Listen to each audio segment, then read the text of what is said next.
मुझे तो उसका सामान बहुत अच्छा लगा। अगली बार जाऊंगी तो खरीदूंगी।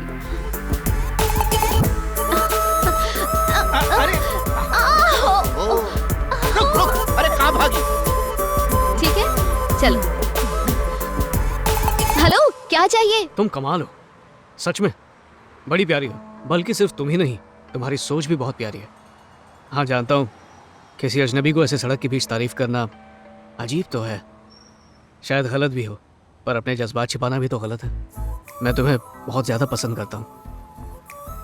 क्या तुम मुझसे शादी करोगी?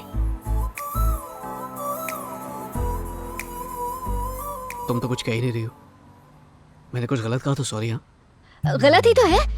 किसी दो बच्चे की माँ से यूं सड़क पर चैटिंग करके सेटिंग करना गलत है। रुको, मम्मी आ रही है। मेरे जैसी हाउसवाइफ सिर्फ सब्जी खरीदने और बच्चों को स्कूल लेने छोड़ने के लिए घर से निकलती है। अब तुम ऐसे रोक कर मेरी ये आजादी भी छीनना चाहते हो? रुको रुको, देखो मम्मी आ गई है। चलो अब घर चले। चलो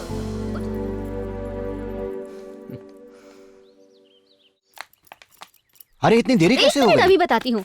आज तो बहुत ड्रामा हो गया बाबा। काम खत्म करके मैं घर वापस आ रही थी, एक बेवकूफ अचानक मेरा पीछा करने लगा। मुझे शक हुआ, मैं मुड़ी तो देखा कि वो ठीक मेरे पीछे खड़ा हुआ था। अच्छा, और फिर? बस 2 मिनट बात करके वो सीधे मुझसे शादी करने की बात करने लगा बाबा। अरे सुनते ही मेरे तो होश उड़ गए। मुझे तो लगा कहीं ये गंवार मंगलसूत्र जेब में रख कर न लाया हो। पर मैं हूँ तो आपका ही खून। पता है मैंने क्या किया? क्या किया बता? मैंने उससे कहा कि भाई साहब, मैं पहले से ही शादीशुदा हूँ और 2 बच्चों की माँ भी हूँ। माँ सुनते ही उसके तो दिल में ठेस पहुँच गई। उसका चेहरा पूरा लाल पीला हो गया। वो लड़का कहीं ये तो नहीं? लगता है शौक हो गई।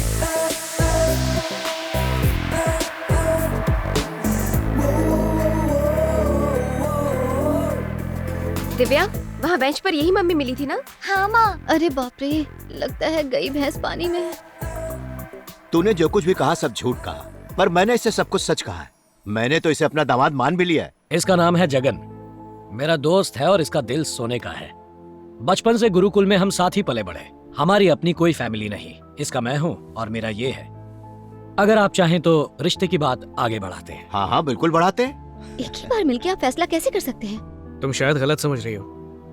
मुझे तो पहली नजर में ही प्यार हो गया था, पर बिना तुम्हारी रजामंदी के शादी के बारे में सोचना भी बहुत बड़ी बेवकूफी होगी। इसलिए मैं तुमसे अकेले में बात करना चाहता था। बाबा, मैं इससे अकेले में बात करना चाहती हूँ। हाँ हाँ बिल्कुल बात करो।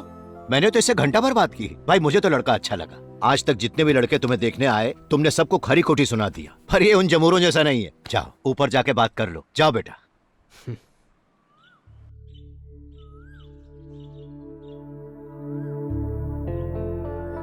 मुझे शादी करके घर बसाने में कोई इंटरेस्ट नहीं।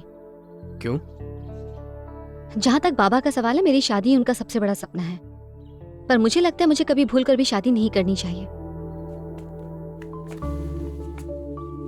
तुम्हारी सूंघने की प्रॉब्लम के बारे में जानता हूँ, पर यह प्रॉब्लम इतनी भी बड़ी नहीं कि तुम किसी को शादी से ही इनकार कर दो।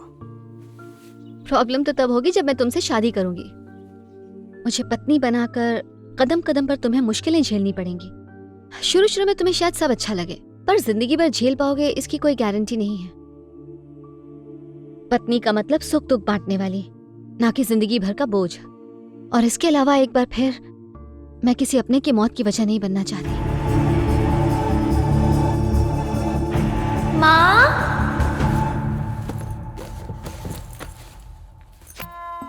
माँ के सैंडल्स गायब हैं। मतलब आज भी सब्जी लेने मार्केट गई है। चलो अच्छा हुआ, आज मैं गाने सुनते हुए डांस करूंगी।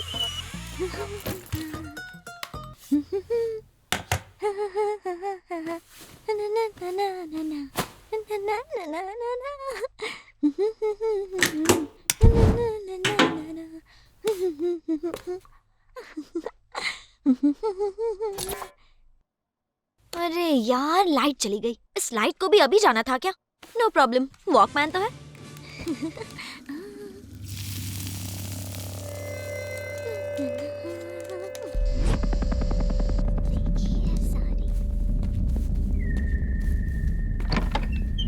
ज्योति स्कूल से वापस आ गई?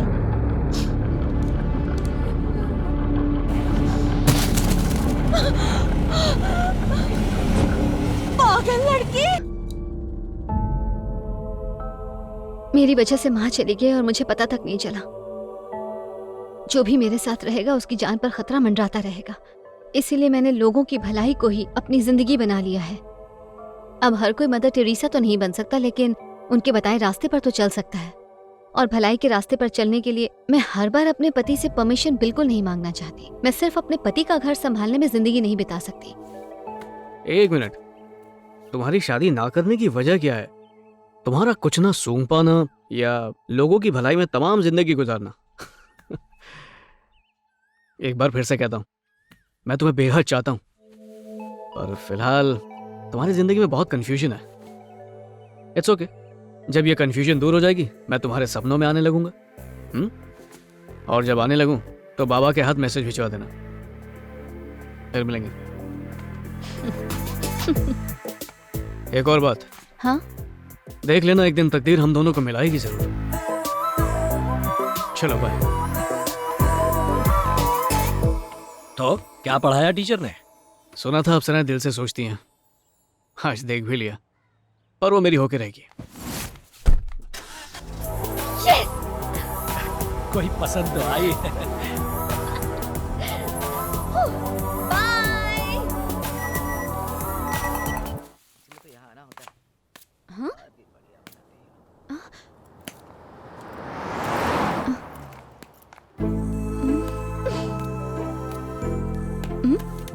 हाँ ज्योति, तुम्हारी मर्जी के बिना तुम्हारा पीछा करना गलत है, उसके लिए आई एम सॉरी। अब तुम्हें फोटोज इतनी पसंद आई गई हैं तो ये गलती मैं बार बार दोहराने को तैयार हूँ। हेलो, इधर उधर क्या देख रही हो? मैंने सोच लिया है, शादी तो तुमसे ही करूंगा। मैं अपनी पूरी जिंदगी सिर्फ तुम्हारे साथ बिताऊंगा। तुमने मुझे अपना दास नहीं बनाया ना, तो कसम खा के कहता हूँ देवदास बन जाऊंगा। मैंने तो बोल दिया, अब तुम्हारी मर्जी।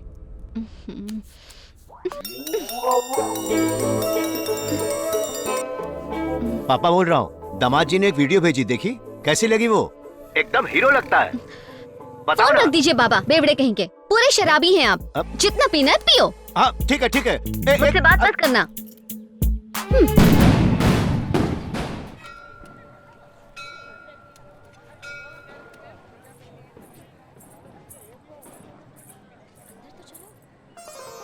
आओ बेटी, 7 सप्ताह पूरे हो गए ना। कार्तिक पूर्णिमा के दिन तुम्हारा व्रत भी पूरा हो गया। देवी माँ तुम्हारी सारी मनोकामनाएं जरूर पूरी करेंगी। ये लो, थैंक यू दीदी। संभल के जाना।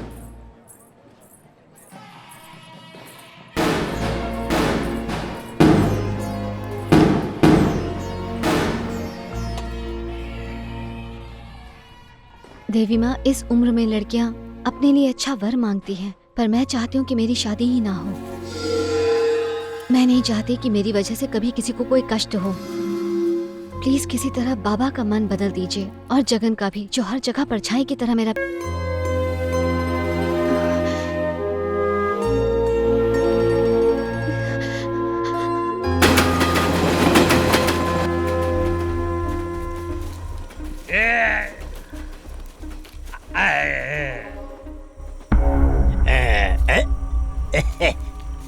वैसे तो स्कूल के अंदर भी साफ सुथरा टॉयलेट बना हुआ है, लेकिन खुले में पेड़ के नीचे ठंडी हवा में शौच करने का मजा कुछ और ही है।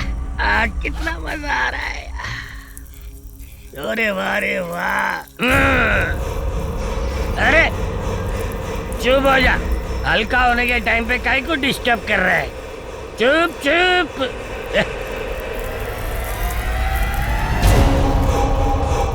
आज मैं इस पेड़ को इतना पानी दूंगा कि ये हरा भरा हो जाएगा।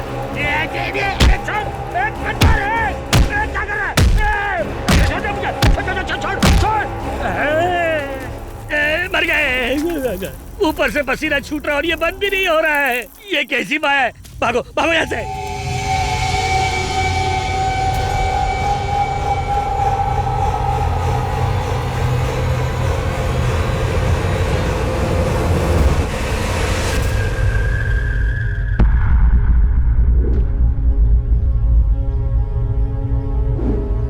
ये रायता किसने फैलाया? बोलो, मुंह में दही है क्या?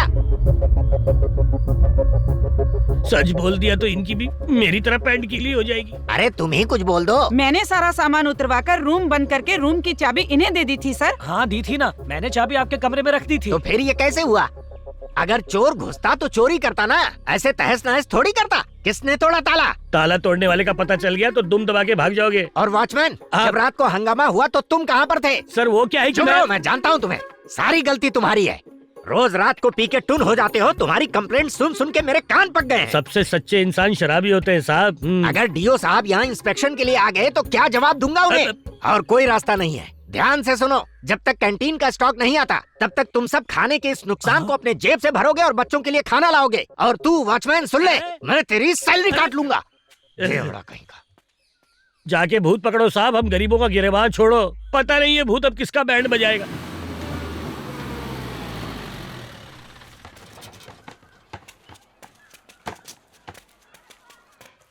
प्लेट ठीक से पकड़ो बेटा। हाँ अब तुम आज लाओ। लीजिए। यहाँ जितने भी टीचर हैं सब अपने अपने घर का खाना खाते हैं और तुम बच्चों के साथ बैठकर वही खाना खाती हो जो बच्चे खाते हैं। Thank you. बहुत अच्छा लगता है। मौसी अंडा दो।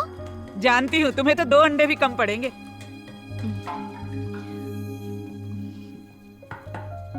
टीचर हो तुम ऐसी। चलो शुरू हो जाओ। चलो चलो चलो चलो। टीचर पहले खुद खाती है, उसके बाद बच्चों को खाने देती है। टीचर आपको अंडा पसंद नहीं है ना? तो ये भी तुम ही खा लो। Thank you. वैसे एक बात बताओ, तुम्हें सब अंडा बिट्टू कहकर क्यों बुलाते हैं? वो क्या है ना टीचर, जब मैं अपनी माँ के पेट में था तो उन्हें प्रोटीन नहीं मिलता था, इसीलिए मेरा पैर टेढ़ा हो गया। अब मैं बहुत प्रोटीन खाता हूँ ताकि मेरे बच्चे भी ताकतवर हो। टीचर इसे पूछिए सर इसे भुक्कड़ संध्या क्यों बुलाते रहते हैं? हाँ? तुम्हें सब भुक्कड़ क्यों कहते हैं? क्योंकि मैं रोज 3-3 टिफिन भरकर चावल ले जाती हूँ। इस वाले टिफिन को मैं अभी खाऊंगी, ये वाला चावल मैं रात को खाऊंगी, इसमें पानी डालकर रखूंगी और सुबह नहा धोकर नाश्ते में खाऊंगी। मेरे पापा नहीं है, हमारे सर पर 5 लाख का कर्जा है। हम खाने का पैसा बचाते हैं ताकि ये कर्जा जल्दी खत्म हो जाए। टीचर स्कूल का खाना नहीं होता तो हम कुछ नहीं कर पाते। अपनी माँ को आज किसी होटल में खाना खिलाना। आप तो मेरी टीचर है ना, मैं आपसे पैसे नहीं ले सकती। और आज के बाद कोई भी एक दूसरे को ऐसे नामों से नहीं पुकारेगा। तुम्हारा नाम बिट्टू है और तुम्हारा नाम संध्या है, ठीक है? Okay teacher. टीचर, प्रिंसिपल साहब आपको बुला रहे हैं। तुम चलो